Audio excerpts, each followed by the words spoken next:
To lay out a single-family home, we commonly use a few tapes, carpenter levels, and occasionally an optical level. But to lay out the subdivision where you build those homes, we use more advanced surveying methods. In fact, the construction plans for the earthwork and the underground utilities and the streets are expressed in survey measurements. Therefore, it's important that we learn how to read a set of plans like this one. Let's start with this first page. Here on the upper right corner of the cover sheet, you'll see an index. Notice there are 23 sheets in this set of plans. This particular site is restricted to this hatched area that you see labeled down here called Boulder Ridge First Subdivision. The other areas that are not hatched are future phases of the very same subdivision. You can see a little box that contains descriptions of two benchmarks. These benchmarks were used in the original design survey in which they mapped the existing conditions. Those same benchmarks then control the elevations for the construction. So you see clear descriptions on how to find them and the elevations for each one of them. Just if you're trying to figure out where this particular site is, you can see the site plan shows roadways labeled on 3 sides of this land. Down at the lower right, you see the name of the designer. This designer is a civil engineer, and you can see his professional seal there. You don't see the signature because this one is a digital copy and is not the official signed copy of the plans. Let's move on to the second page just very briefly. All of this text does not make up the specifications for the project. These are merely general notes that supplement the specifications. If you were to dig into the first few notes up here at the upper right under the general notes heading, you would find that the specifications are in a separate document from these plans. We're not going to spend any time here today. For our sheet 3 of this plan set is the pavement plan. You can see that labeled right over here on the right hand title block. Well, I'd like to spend some time demystifying this for you. I want you to see immediately that there are center lines clearly drawn for each roadway. But before we go too deep in that, I want to zoom in and look at Sandstone Drive. That's the street up here on the north side of the project. Notice that the center line of Sandstone Drive begins where it intersects with Peppermill Lane, and that it ends where it intersects with Bluegrass Lane over here on the east side. Well, at each end we see a station equation. Specifically at the west end here, the centerline station of Sandstone Drive begins at station 50 plus 00.00. We typically start street center lines like this at even stations. That is, it is some multiple of 100 feet. Notice though that the intersection point of Sandstone Drive with Peppermill gives that point an irregular station on Peppermill Lane, 135 plus 91.39. Notice over here on the other end, Sandstone Drive ends at 58 plus 80.00 feet. Thus, if I want to find out the length of that street, I'm simply going to take my 5880 feet minus 5,000 feet. That is the two beginning and ending stations with the plus placeholder removed, and you can see that the length is 880.00 feet. That is the length of Sandstone Drive. Along Sandstone Drive, you can see the station values clearly labeled. Each of these streets in this subdivision has a unique set of station values, so that, for instance, this station 56 plus 00 won't occur on any other street within this plan set. So station 45 that you see down here on Rockdale Drive is the only location for a station 45 plus 00 anywhere in the project. Sheet 4 is a grading and erosion control plan. What do I mean by grading? Well, that has everything to do with the final shaping of the earth surface prior to the construction of the homes in this subdivision. First of all, let's make some sense of the sheet legend. And it's right here to the left of the title block. And within the sheet legend, there are a few different types of symbols worth noting. This first one up here says proposed spot elevation. And you can see some of those over here. We're simply saying that the intent is that at this little location that I've circled in red, the final elevation on the ground surface should be 746.30 feet. Well, right next to this, you see some squiggly little arrows. And what are those? Well, according to our legend, those are the local flow direction. That is, when the rain falls, we anticipate that the runoff will run in the direction of the jagged arrow. There is another type of arrow on here that you can see is labeled the 100-year flow direction. And you see that in many cases parallel to the smaller arrows. Well, the 100-year flood is the flood event that is likely to occur only once every 100 years. So this is going to be a fairly significant rainfall and runoff event in which you can see some localized flooding.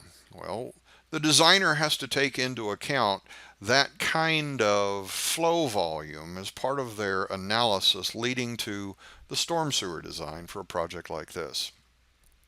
In the streets, the flow directions harmonize with the storm sewer. Notice this street is flowing to the east with a slope of 1.21%. A little farther east, it is not as steep. It has a slope of 0.4%. But now this one is pointing the opposite direction. Well, why is that? Well, there are two inlets in the edge of the street right here. Sheet 5 is the storm sewer plan. Once again, you can see that labeled right here in the title block. And notice here, just like the previous two sheets, you can see the layout of the streets and the lots. Storm sewer is that type of underground pipe that carries surface runoff. That is different from sanitary sewer, which we'll see on the next sheet. The two rectangles that you see here and here are those inlets that are in the curb. So water that runs down the gutter in the street falls into these inlets. Well, now you can see where the pipes connect these inlets together and then where they go. Please note that the arrows that you see here on the pipes indicate the direction of flow, which is downhill. You also see on here things about the pipe itself. This particular pipe is 324 linear feet. That's what LF stands for. 324 linear feet long. And it has a diameter of 24 inches. That's an internal diameter. The material is designated by the letters RCP. So RCP right there stands for reinforced concrete pipe. Then the slope of the pipe is specified as 0.20%.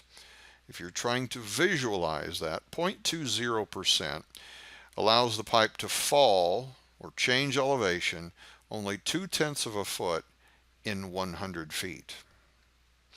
There are other types of symbols that you'll see on this drawing. For instance, this one, if you look in the legend, you will see that this is a manhole. At the upper right corner of the page, you will also see a very large table of information that tells us even more details. For instance, our structure 124, if we look carefully, we will find information here telling us that it is a 4-foot diameter manhole, and it tells us that there is a certain type of what we call frame and grate. It's a type 8 grate. And we have the elevation of the rim of that structure. And then we have the elevation of the 3 different pipes that connect into that structure. And those elevations represent the flow line. That is the bottom of the inside of the pipe. That is where if you rolled a marble down the pipe, the path of the marble would be the flow line. Sheet 6 is the sanitary sewer plan. Sanitary sewer connects to each house, and thus this system looks very different. Notice there are all kinds of pipes crossing the road. Well, at this particular location, there is a pipe connection to a house that will sit here. And right here, you can see another small connection that will connect to the house sitting on lot 175. This is the water main plan. Water main plans use the stationing from the streets to help provide location. Let's take a look at this fire hydrant up here in the upper left corner of the sheet. This is a fire hydrant at the corner of Peppermill Lane and Sandstone Drive. Notice right here that this fire hydrant is described with a location, fire hydrant setting, at station 135 plus 77. Well, that station is relative to the center line of Peppermill Lane. And then we also have an offset. That is, it is 16 feet to the left of the center line that you see here, and that center line runs right down the middle of the road. Sheet 8 is a set of intersection details. Perhaps you've gone around an intersection and found puddles in the corners. Sometimes that is a maintenance issue. Sometimes it might be a design or construction issue. So you'll see that in these details there are several elevations that have been spelled out. And these are shown on the plans to help the construction crews know exactly what the elevations are supposed to be, so that these slopes actually work out and the water flows readily into these inlets. For instance, you can see here as a storm sewer inlet, and here is another one here. We want the water to flow into those without any problem. Well, not only do we have elevations, but we also have information telling us about this curve going around the corner, and we commonly refer to that as a radius. And the radius center is right here. So if we have that mark set on the ground, then we can hold a tape at 25 feet and rotate it around, and we will mark out this curve that establishes the back of the curb and thus the edge of the roadway. This is fairly typical that you will see a radius marked this way. And also notice, I'll highlight this one up here, that you see a station for each one of these established for both the streets that join at that intersection. In this plan set, sheets 9 and 10. Let's specifically look at sheet 10 for an example. Here you can see Bluegrass Lane, and the scales that you see here are exaggerated vertically. That is, 1 inch is 50 feet. So in the horizontal sense. So left and right, each one of these squares is 50 feet. But up and down in the vertical direction, each of those squares is only 5 feet. So you can see that spelled out with this increment here. That's an increment of 5 feet. Whereas this, or really two of these increments, would be 100 feet. We do this to exaggerate the vertical separation so that we can more easily read the profile and see elevation and slope change. Now notice this shows two lines. This line up here is the existing ground line. Notice it is spelled out there. And then the proposed ground line shows as a solid line. Each of these locations that you see marked vertically is what we call a VPI, and a VPI stands for a vertical point of intersection.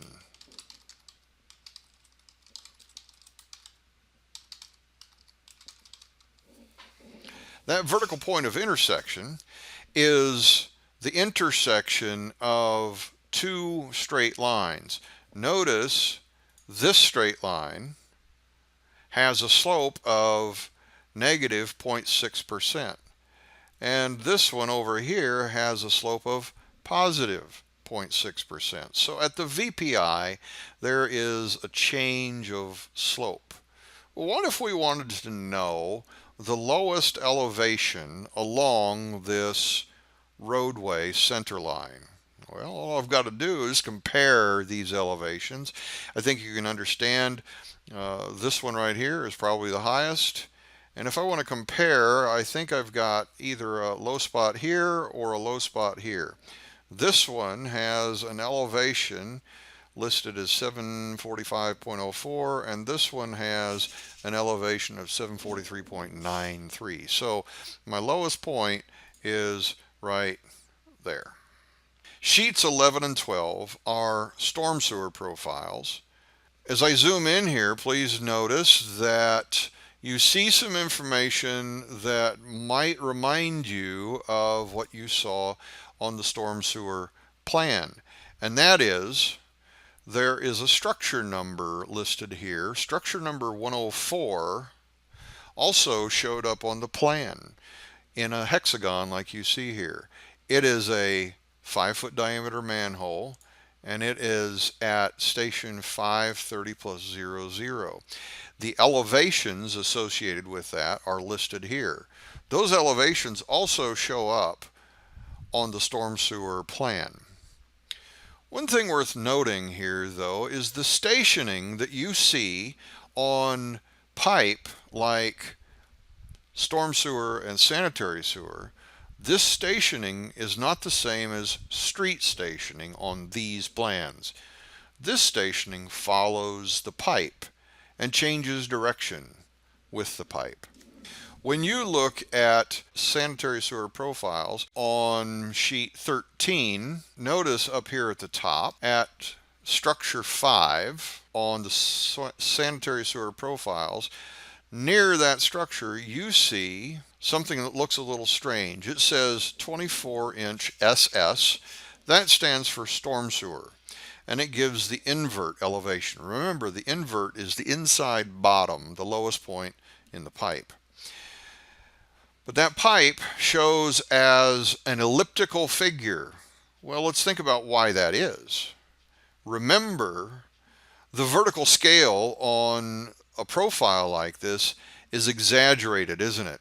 We said a little while ago that the vertical separation between this line here and this line here is 5 feet.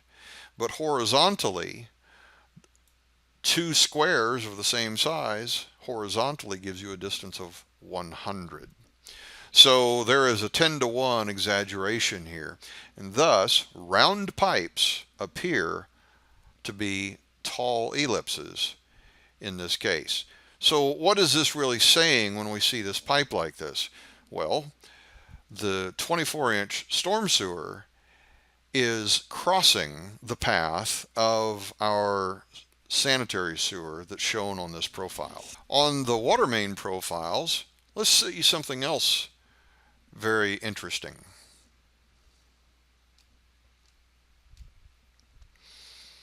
Here, this is at station 36 approximately on Pebblebrook Drive. Again, we show a storm sewer line crossing the path of our water main. But please notice that the water main goes underneath the storm sewer. There are rules about the way we build the crossing of a water main and a sewer, whether that's storm sewer or sanitary sewer. So in order to comply with those rules, in this case, the water main had to go under the sewer, and in fact, it had to be encased in what we call a casing. It is a larger diameter pipe through which we insert our 8-inch water main in this case. Bradley Avenue is the name of the major street onto which Bluegrass Lane connects. And on this sheet you will see the plan for a new turn lane that enters Bluegrass Lane. But along the side you also will see cross sections. And these cross sections, especially on this side, show the turn lane that you see up here. Then the tail end of the plans indicate standard details that have been provided by the municipality in which the subdivision is being built. That is, the streets have to be built according to the city standards, and these are standard drawings provided by the city. These are standard details that don't change from project to project for different types of sewer structures. This one here is a manhole. It has a, as we say, cone top, whereas this manhole has a flat lid top. Sanitary manholes have different construction standards from storm sewer manholes because contamination of the groundwater with sanitary sewage can lead to health problems, whereas the runoff, surface runoff, conveyed by storm sewer is no greater risk than the natural runoff we would get. Page 23 gives you details about the construction of fire hydrants like we discussed a moment or two ago, and even spells out the rules for those locations like we saw on the profiles of the crossing of a water main and some type of sewer line. In this plan set I've also included what we call the plat. And the plat, you can see the word right up here, is a drawing showing boundary measurements created by a surveyor. The strip of land that the street occupies is typically 60 feet wide, but the pavement is not 60 feet wide. Let's just go back for a moment and look at a detail showing you how wide the pavement is. And that detail shows up on sheet 19. In this cross section you can see the center line is labeled here, and notice that the edge of the pavement is clear out here and clear out here.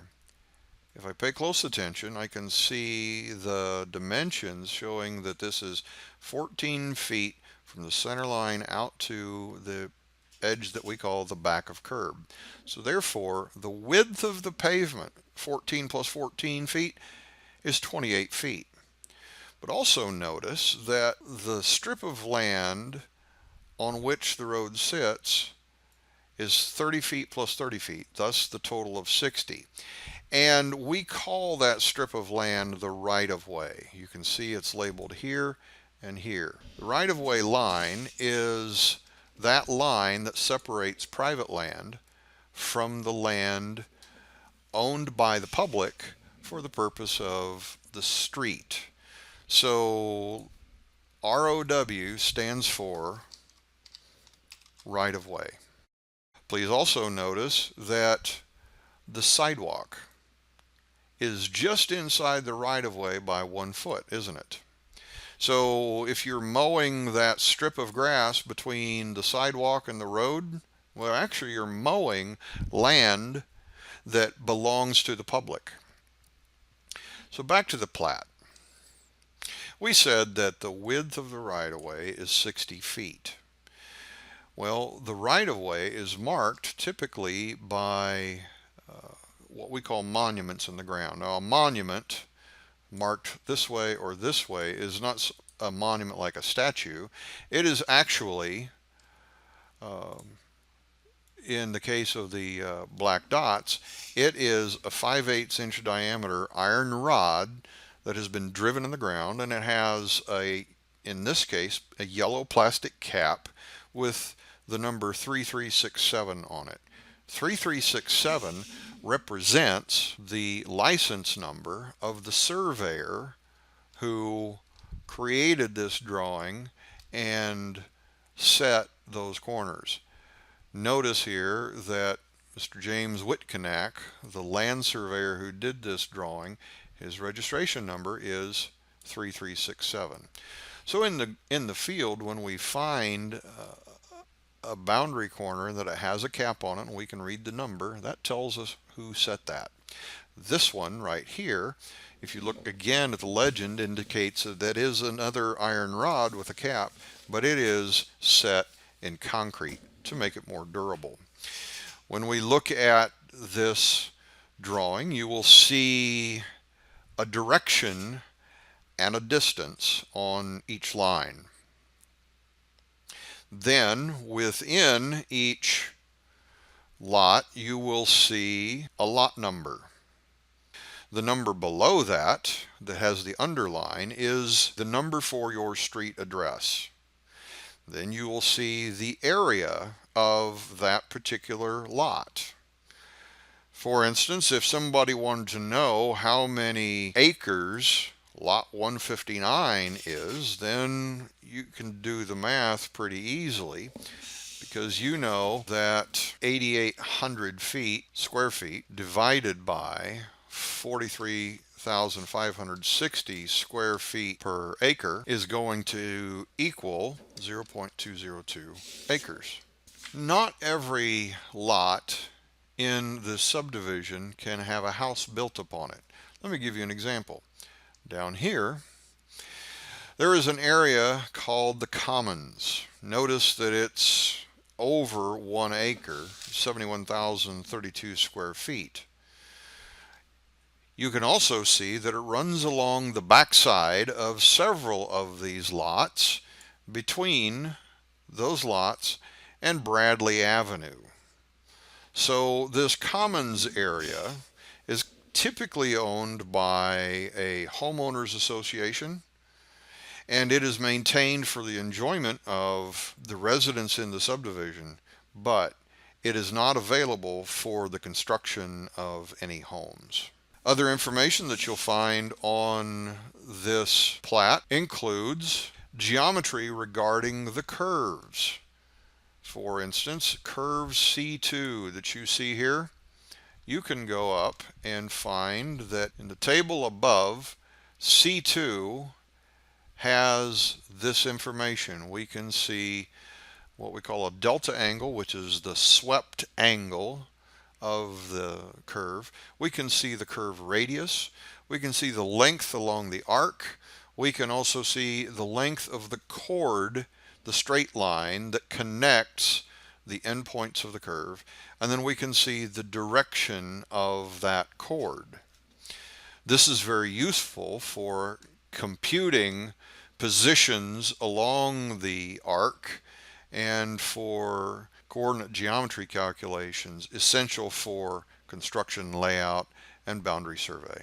To be successful in interpreting plans of this nature, Please remember that the answer you need is not always going to appear merely in one place. You may have to combine information from multiple sheets in order to make an informed decision about what the plans truly indicate.